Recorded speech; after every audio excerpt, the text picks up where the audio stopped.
신명기서 강의 50번째 시간을 갖겠습니다. 오늘 말씀의 제목은 망각에 빠진 이스라엘입니다. 우리는 지금 모세가 하나님으로부터 부여받은 사명을 완수하기 전, 곧 죽음의 자리에 이르기 전 모세가 여호와로부터 받는 마지막 신탁의 메시지를 보고 있습니다. 더불어 이 메시지는 단순한 형태의 교훈이 아니라 제2세대 이스라엘 백성에게 새로운 언약의 형태로 주어지고 있습니다. 모세는 이 언약을 문서 형태로만 전달하지 않고 노랫말로 전달하여 가르치고 있습니다. 신명기 31장 19절과 30절의 말씀을 보시겠습니다. 먼저 신명기 31장 19절입니다. 그러므로 이제 너희는 이 노래를 써서 이스라엘 자손들에게 가르쳐 그들의 입으로 부르게 하여 이 노래로 나를 위하여 이스라엘 자손들에게 증거가 되게 하라. 신명기 31장 30절입니다. 그리고 모세가 이스라엘 총회에 이 노래의 말씀을 끝까지 읽어 들리니라. 하나님은 모세에게 이스라엘 백성들이 가나안에 들어가서 내 언약을 어겼을 때에 이 노래가 증거가 될 것임을 말씀하십니다. 이렇게 노랫말로 율법 전체적인 줄기를 외우게 하므로 앞으로 계속될 세대들에게 하나님을 경외할 것을 요구하고 또 동시에 경외하지 아니할 때는 어떻게 될 것인지 또한 경고하고 있습니다. 자, 오늘 본문 신명기 32장 1절과 2절의 말씀 우리 다 같이 한 목소리로 읽도록 합니다. 시작. 하늘이여 귀를 기울이라. 내가 말하리라. 땅은 내 입의 말을 들을지어다. 내 교훈은 비처럼 내리고 내 말은 이슬처럼 맺히나니 연한 풀 위에 가는 비 같고 채소 위에 단비 같도다. 자, 지금 하나님께서 모세에게 말씀을 하시면서 하늘과 땅을 증인으로 불러 말씀하십니다. 하늘이여 귀를 기울이라. 땅은 내 입의 말을 들어라 라고 말씀하십니다. 자, 그런데 여기 약간의 의문이 있지 않습니까? 왜 인간을 증인으로 삼지 않고 하늘과 땅을 증인으로 삼고 부르시는가 라고 하는 것입니다. 여러분, 인간은 순간순간 마음이 변개하나 하늘과 땅은 늘 그 자리에 존재하고 있기에 인간이 아닌 하늘과 땅을 불러 그 증인을 세우는 것입니다. 역사와 시간의 변동이 없이 늘 그 자리에 그렇게 있는 그 하늘과 땅을 향해서 지금 말씀하시고 증거로 삼고 계신 것입니다. 그런데 여기 중요한 그 문장 안에 동사가 등장합니다. 내 말을 들으라 라고 하는 들으라의 단어입니다. 이 들으라고 하는 말은 영어로 hearing이라고 하는 말이 아니라 listening, 귀를 기울여 들으라고 하는 것입니다.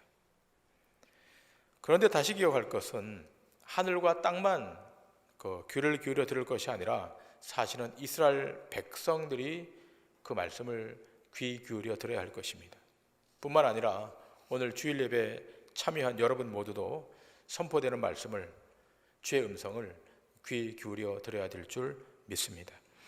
여러분, 인간의 내면은 끊임없이 자기 정욕의 소리가 들려오기 때문에 주님의 음성을 날마다 매 순간마다 듣지 아니하면 늘 빗나간 길을 가게 되고 결국 그것이 반복되게 되면 실패 앞에 직면하게 되는 것입니다. 기독교 신앙은 첫째도 말씀이고 둘째도 말씀이고 셋째도 말씀인데 그 말씀을 경청하여 들을 때 그럴 때 반드시 승리하게 되는 것입니다. 자, 그렇다면 우리는 무엇을 들어야 하는가라고 하는 것입니다. 첫 번째로 하나님의 입의 말씀을 들어야 합니다. 자, 한번 따라 하시겠습니다. 하나님의 입의 말씀을 들어야 한다. 시작. 하나님의 입의 말씀을 들어야 한다. 자, 본문 1절을 다시 보시기 바랍니다. 하늘이여 귀를 기울이라. 내가 말하리라.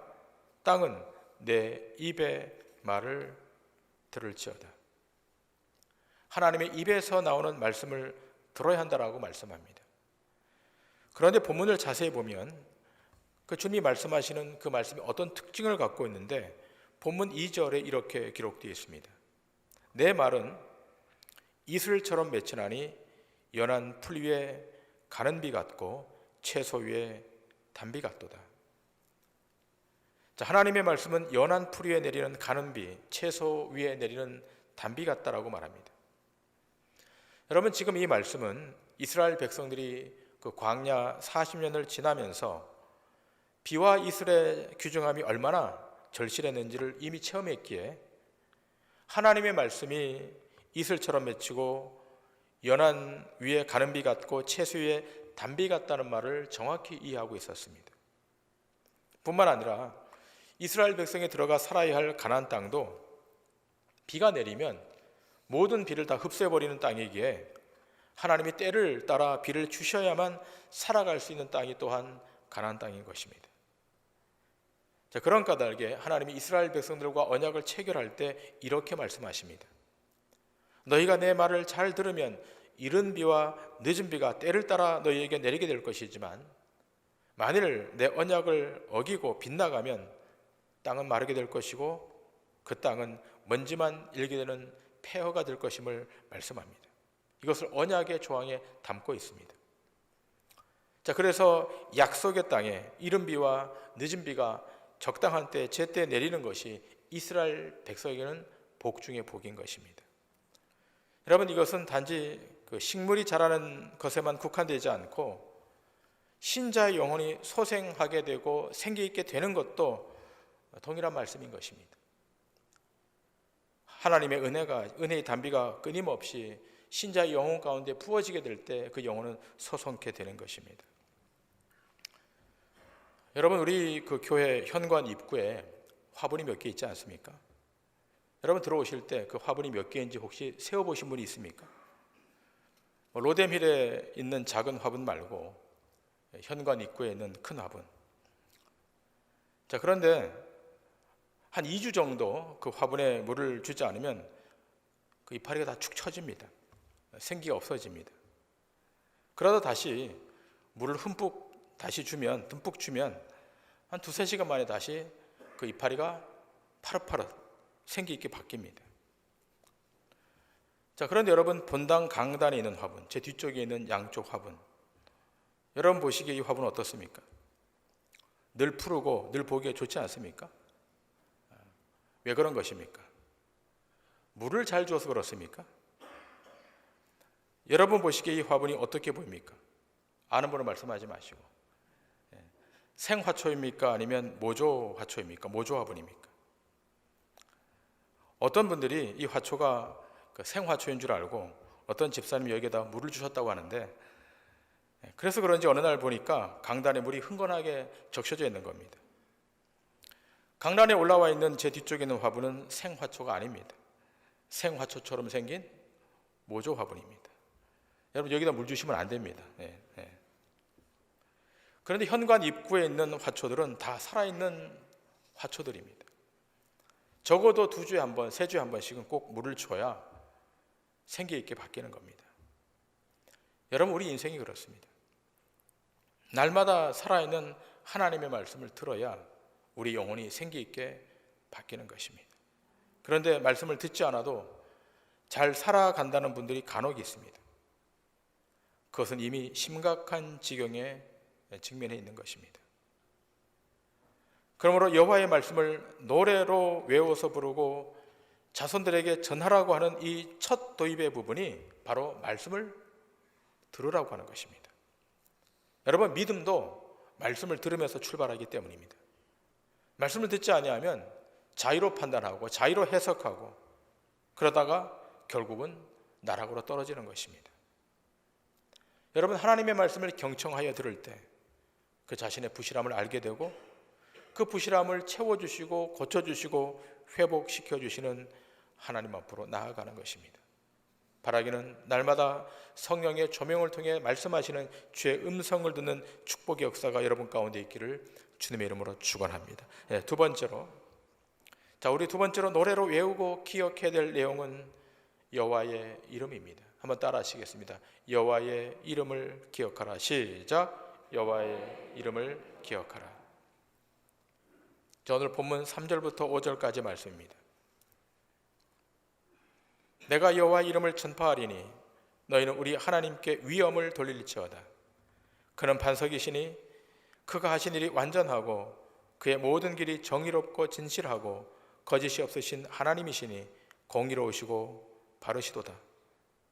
그들이 여호와를 향하여 악을 행하니 하나님의 자녀가 아니요 흠이 있고 삐뚤어진 세대로다. 자, 이스라엘 백성이 잊지 말고 기억하고 또 기억해야 될 단어, 그것은 여호와 하나님, 야훼 하나님의 이름이라는 것입니다. 어쩌면 당연한 말씀 아니겠습니까?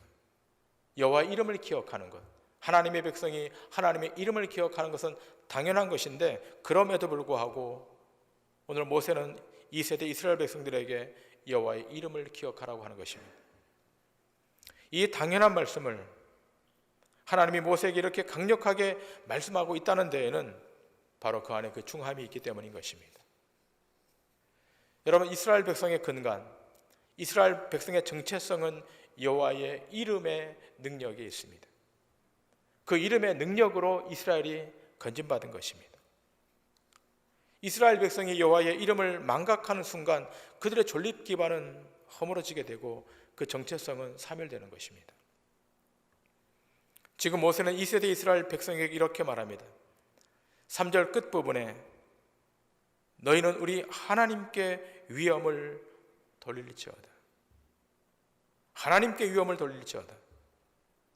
너희가 가나안 땅에 들어갈지라도 또 어떤 삶의 형국을 만날지라도 하나님께만 위엄을 돌리라고 말씀하고 있습니다. 여러분, 위엄이 무엇입니까? 영어로 위엄은 majesty, dignity라고 하는 말입니다. 가히 범접할 수 없는 권위, 그 권위가 있음이라는 뜻입니다. 가히 범접할 수 없는 권위, 절대적 권위, 절대적 능력이 하나님께만 있다는 것입니다. 그분의 힘은 죽은 자를 살리는, 인간의 태생적 한계를 넘게 하는 강력한 힘입니다. 더불어 본문 4절에 여호와 하나님은 이스라엘 백성에게 반석이라고 말씀하십니다. 자, 그런데 이 반석은 단순히 돌로 된 반석을 말하는 것이 아닙니다. 이스라엘 백성이 광야를 지날 때 하나님이 모세에게 명령하십니다. 너는 이 반석에게 명하여 물이 나오도록 하라. 모세가 그 말씀에 순종하여 반석에게 명합니다. 하나님의 이름으로 명하노니 물이 솟을지어다. 그렇게 명했을 때 반석에서 물이 터져 나왔습니다. 여러분, 이해가 되십니까? 어떻게 반석에서 물이 터져 나오는 것입니까? 물을 내려면 땅을 깊이 파든지 아니면 물줄기가 지나는 어느 지점에 관을 연결하든지, 그런데 돌반석을 명하여 물을 내라는 것입니다. 그런데 아이러니한 것은 이 반석을 향하여 명령했을 때 물이 흘러나왔다는 것입니다. 여기에 대해서 신약 성경은 증거합니다. 바울 사도는 이 반석을 그리스도라고 증거합니다. 고린도전서 10장 4절입니다. 다 같은 신령한 음료를 마셨으니 이는 그들을 따르는 신령한 반석으로부터 마셨음에 그 반석은 곧 그리스도시라. 여러분, 이 반석에서 흘러나오는 그 놀라운 신적 은혜로 여러분과 제가 구원받았다는 사실을 믿어야 할 것입니다. 십자가 위에서 창에 찔려 물과 피가 흘러나와 하나님의 자기 백성이 그 피로 말미암아, 그 물로 말미암아 죄에서 건진받은 것입니다. 그런데 문제는 그 놀라운 은혜를 수시로 망각하는 데 있다는 겁니다.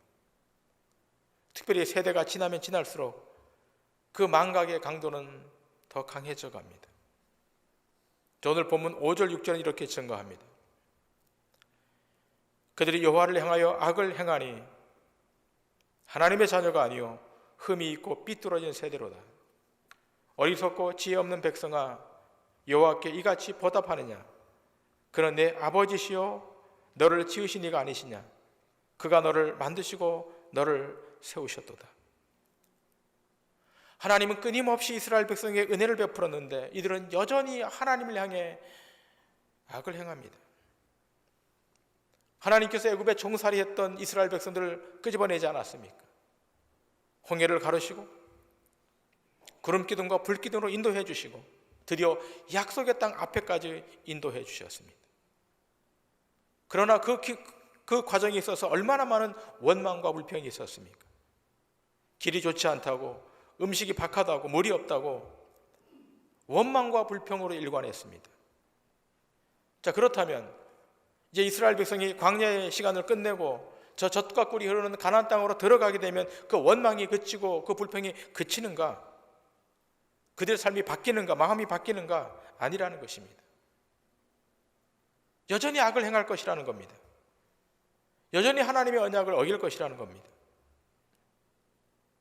그런 까닭에 지금 모세는 2세대 이스라엘 백성에게 이 노래를 암송하여 계속 부르라는 것입니다. 이 노래를 부름으로 망각의 늪에 빠지지 않기 위해서 끊임없이 이 노래를 부르라는 것입니다.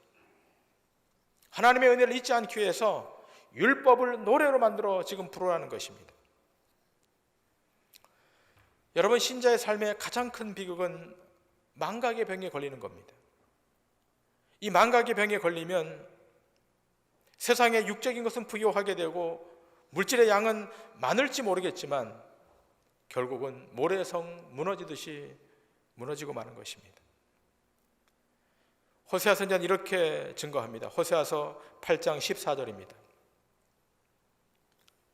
이스라엘은 자기를 지으신 이를 잊어버리고 왕궁들을 세웠으며 유다는 견고한 성읍들을 많이 쌓았으나 내가 그 성읍들에 불을 보내어 그 성들을 삼키게 하리라. 자, 이스라엘 백성이 왕궁을 세웠습니다. 견고한 성읍을 많이 쌓았습니다. 그런데 그 앞에 뭐라고 되어 있습니까? 이스라엘은 자기를 지으신 이를 잊어버리고 왕궁을 세웠다는 거예요. 하나님을 잊고 왕궁을 세웠습니다. 많은 성읍을 견고히 쌓았습니다. 그러나 하나님이 어떻게 하시겠다고요? 그 성읍들을 불태우시겠다는 거예요. 예레미야 선지자도 이렇게 증거합니다. 예레미야서 18장 15절 16절입니다. 물은 내 백성은 나를 잊고 허무한 것에게 분향하거니와 이러한 것들은 그들로 그들의 길 곧 그 옛 길에서 넘어지게 하며 곁길 곧 닦지 아니한 길로 행하게 하여 그들의 땅으로 두려움과 영원한 웃음거리가 되게 하리니 그리로 지나는 자마다 놀라서 그의 머리를 흔들리라. 이스라엘 백성들이 하나님을 잊어버리고 허무한 것에 분향하기 시작합니다. 우상에게 숭배하기 시작합니다. 하나님 어떻게 하시겠다고요? 그들을 영원한 웃음거리가 되도록 만드시겠다는 거예요. 그런데 정작 하나님이 이스라엘 백성들을 어떻게 다루어 오셨습니까? 어떻게 대우하신 겁니까? 오늘 본문 11절 이하에 모세는 이렇게 증거합니다. 마치 독수리가 자기의 보금자를 어지럽게 하며 자기의 새끼 위에 너풀거리며 그의 날개를 펴서 새끼를 받으며 그의 날개 위에 그것을 엎는 것 같이 여호와께서 홀로 그를 인도하셨고 그와 함께한 다른 신이 없었도다. 여호와께서 그가 땅의 높은 곳을 타고 다니게 하시며 밭에 소산을 먹게 하시며 반석에서 꿀을 굳은 반석에서 기름을 빨게 하시며 소의 엉긴 젖과 양의 젖과 어린 양의 기름과 바산에서 난 순양과 염소와 지극히 아름다운 밀을 먹이시며 또 포도즙에 붉은 술을 마시게 하셨도다. 정작 하나님은 이스라엘 백성을 어떻게 대우하신 겁니까? 독수리가 자기 새끼를 훈련하고 보호했던 것처럼 날개로 업어서 그들을 안전하게 인도했던 것처럼 하나님이 그렇게 업어서 인도했다는 거예요. 밭에 소산을 먹게 하셨고 젖과 꿀과 바산의 소산의 소의 양의 젖을 먹도록 만드셨다는 겁니다. 그런데 이스라엘이 보인 반응은 어떻습니까? 자, 15절에 이렇게 증거합니다. 그런데 여수론이 기름짐에 발로 찼도다. 내가 살찌고 비대하고 윤택함에 자기를 지으신 하나님을 버리고 자기를 구원하신 반석을 업신 여겼도다. 여러분, 여기 여수론이라고 하는 이 단어는 이스라엘의 애칭입니다. 그 이스라엘이 하나님의 은혜를 발로 걷어찼다는 것입니다. 가나안 땅에 들어가서 살찌게 되고 윤택하게 되자 자기를 지으신 하나님을 망각해버렸다는 겁니다. 은혜를 잊어버렸다는 것입니다. 누가 이렇게 한 것입니까? 하나님의 창조와 구원의 혜택을 받은 이스라엘, 선택받은 이스라엘 여수론이 그렇게 했다는 것입니다.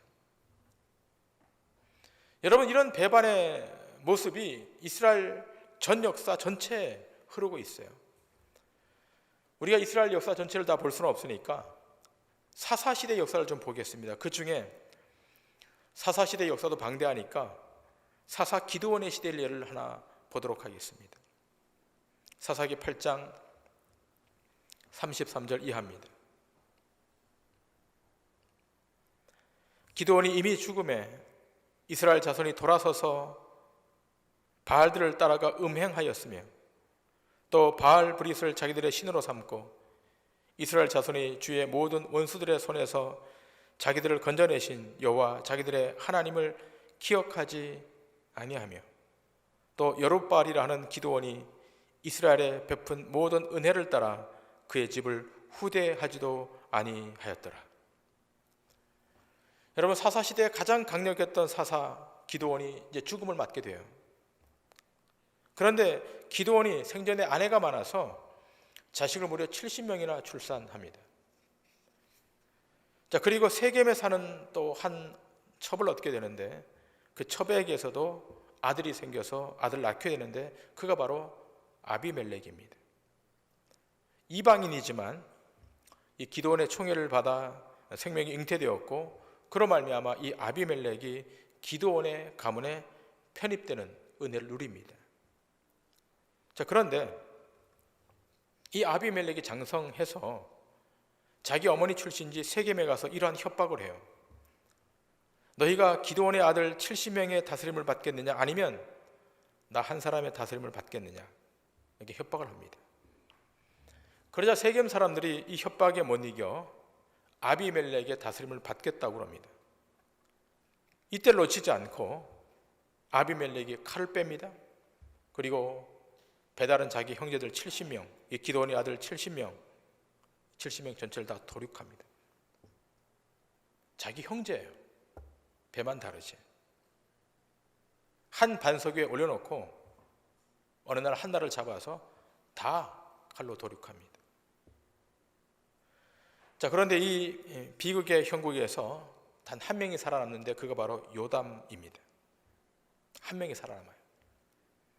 그 요담이 도망치면서 뭐라고 이 세겜 사람과 아비멜렉에게 외치는가 하면 사사기 9장 16절 이하에 이렇게 기록되어 있습니다.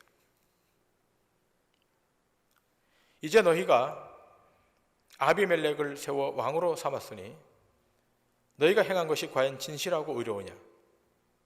이것이 여룹바알과 그의 집을 선대함이냐? 이것이 그의 손이 행한 대로 그에게 보답함이냐? 우리 아버지가 전에 죽음을 무릅쓰고 너희를 위하여 싸워 미디안의 손에서 너희를 건져내었거늘 너희가 오늘 일어나 우리 아버지의 집을 쳐서 그의 아들 70명을 한 바위 위에서 죽이고 그의 여종의 아들 아비멜렉이 너희 형제가 된다고 그를 세워 세겜 사람들 위에 왕으로 삼았도다. 만일 너희가 오늘 여룹바알과 그의 집을 대접한 것이 진실하고 의로운 일이면 너희가 아비멜렉으로 말미암아 기뻐할 것이요 아비멜렉도 너희로 말미암아 기뻐하려니와 그렇지 아니하면 아비멜렉에게서 불이 나와서 세겜 사람들과 밀로의 집을 살을 것이요 세겜 사람들과 밀로의 집에서도 불이 나와 아비멜렉을 살을 것이니라 하고 요담이 그 형제 아비멜렉 앞에서 도망하여 피해서 부엘로 가서 거기에 거주하니라. 이렇게 혼자 살아남은 요담이 기드온이 베푼 그 은혜를 망각한 아비멜렉을 향해서 강력한 메시지를 전달하고 부엘로 도망을 갑니다. 피신합니다. 자, 그런데 이 아비멜렉의 모습이 누구와 방불하다라고 하는 것입니까? 오늘 이 본문에 등장하고 있는 이스라엘 백성과 같다는 겁니다. 그리고 오늘 예배하는 우리도 그럴 개연성이 충분히 있음을 시사하는 것입니다. 무엇에 대한 망각입니까? 베푼 은혜에 대한 망각입니다. 그런데 알아야 할 것이 있습니다. 이 망각의 상태는 계속해서 방치될 수 없다는 거예요.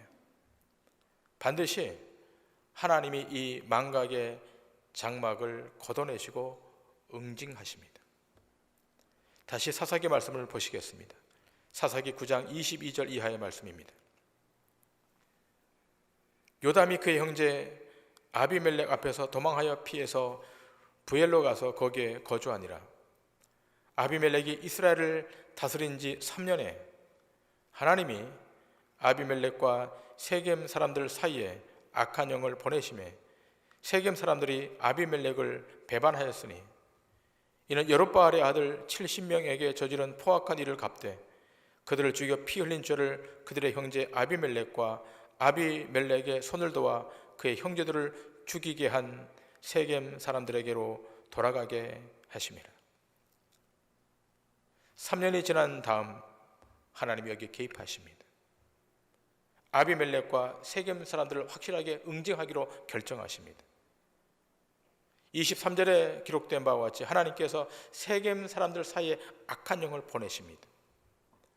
그 세겜 사람들을 두 쪽으로 갈라지게 만들어요. 한쪽은 아비멜렉을 지지하고 다른 한쪽은 아비멜렉을 배반합니다. 아비멜렉은 자기를 지지하는 사람들을 모아서 싸움에 임하지만 하나님이 관여한 전쟁에서 아비멜렉이 이길 수는 없습니다. 아비멜렉은 결국 하나님이 관여한 이 전쟁 중에 비참한 최후를 맞게 됩니다. 사사기 9장 50절 이하입니다. 아비멜렉이 데베스에 가서 데베스에 맞서 진치고 그것을 점령하였더니 성읍 중에 견고한 망대가 있으므로 그 성읍 백성의 남녀가 모두 그리로 도망하여 들어가서 문을 잠그고 망대 꼭대기로 올라간지라. 아비멜렉이 망대 앞에 이르러 공격하며 망대 문에 가까이 나아가서 그것을 불사르려 하더니 한 여인이 맷돌 윗짝을 아비멜렉의 머리 위에 내려 던져 그의 두개골을 깨뜨리니 아비멜렉이 자기의 무기를 든 청년을 급히 불러 그에게 이르되 너는 칼을 빼어 나를 죽이라. 사람들이 나를 가리켜 이르기를 여자가 그를 죽였다 할까 하노라 하니 그 청년이 그를 찌르매 그가 죽은지라. 이스라엘 사람들이 아비멜렉이 죽은 것을 보고 각각 자기 처소로 떠나갔더라. 아비멜렉이 그의 형제 70명을 죽여 자기 아버지에게 행한 악행을 하나님이 이같이 갚으셨고 또 세겜 사람들의 모든 악행을 하나님이 그들의 머리에 갚으셨으니 여룹바알의 아들 요담의 저주가 그들에게 응하니라.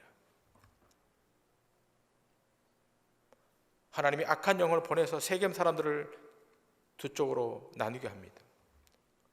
전쟁을 치르게 합니다. 근데 어떤 한 여인이 맷돌 윗짝을 아비멜렉 머리 위에 내려 던졌는데 정확히 맞아서 두개골이 깨져버립니다. 아비멜렉이 급해졌습니다. 그 무기를 든 청년을 급히 불러서 말합니다. 너는 칼을 빼서 나를 찌르라. 나를 죽이라. 사람들이 나를 가리켜 이르기를 여자가 그를 죽였다 할까 하노라. 그 청년이 그 칼로 아비멜렉을 찌릅니다. 그리고 거기서 즉사합니다. 성경은 말합니다. 자기 아버지에게 행한 악행을 하나님이 이같이 갚으셨다라고 말합니다. 은혜의 망각의 결과입니다. 여러분, 신자의 삶에 가장 큰 복은 은혜를 기억하는 복입니다. 오늘 여러분과 제가 이 자리까지 오게 된 것, 이만큼의 삶을 살아가게 되는 것, 그것은 놀라운 주의 은총의 결과입니다. 지금 모세는 2세대 이스라엘 백성들이 행여 하나님이 베푸신 은혜를 망각하지는 않을까 노심초사하며 죽음을 목전에 둔 모세가 안타까운 마음으로 이스라엘 백성에게 강력하게 권면하는 겁니다. 하나님이 너에게 베푸신 은혜, 지금도 그 은혜가 베풀어지고 있고 내일도 그 은혜가 베풀어질 터인데 그 은혜를 너희가 망각할까 봐 어떻게 해요? 노랫말로 만들어서라도 기억하고 그 은혜를 가슴에 새기라고 지금 권면하고 있는 겁니다. 절대로 하나님의 은혜를 잊지 말라는 겁니다.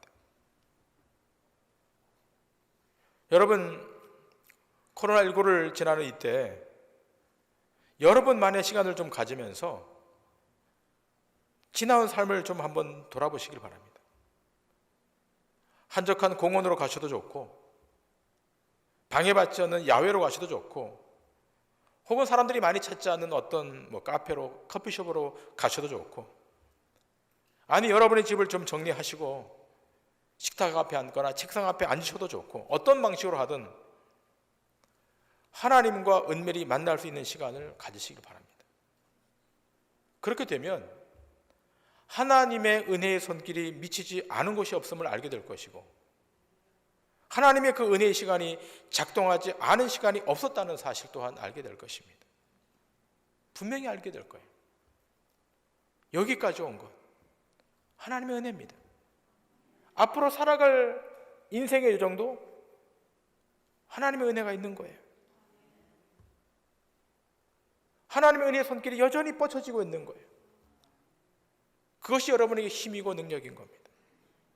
바라기는 동도 중앙교회 교우들 모두 하나님이 베푸시는 그 은혜에 날마다 반응하고 감사하고 기뻐해서 그 은혜 속에 더 강해지는 믿음의 권속들 다 되시기를 주님의 이름으로 간절히 축원합니다. 기도하시겠습니다.